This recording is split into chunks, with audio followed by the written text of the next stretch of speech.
Yes, what up guys, it's Carol. Welcome to yet again another video. Today I'm going to show you guys how to factory reset the GT-100 by Boss. I noticed there were no real good videos explaining this, and it's actually very easy. Personally, I ran into the issue that I had my output gain way too high. It wasn't even this button, it was some other reason I couldn't find out. So I figured I had to reset the whole system as the easiest way to fix that problem. It actually worked for me, so I hope it works for you too. Okay, so let's get right into it.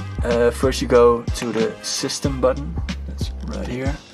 You have this menu, and then you use this button to scroll all the way to the end. Let's focus this thing. All the way to the end where it says factory settings. I hope you see it on the screen right now.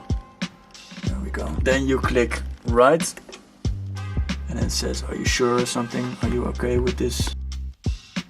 And then you click right again. It's processing, we're executing actually. You have to wait a couple seconds and then it should go to the main screen. There we go. And now it's fully reset. Guys, if this video was helpful in any way possible, please consider leaving a like. Leave a dislike if you didn't. Let me know why in the comments so I can help you guys out better. Make better videos for you guys. Yeah, if you have any questions, leave them in the comments also. And yeah, more videos coming up soon.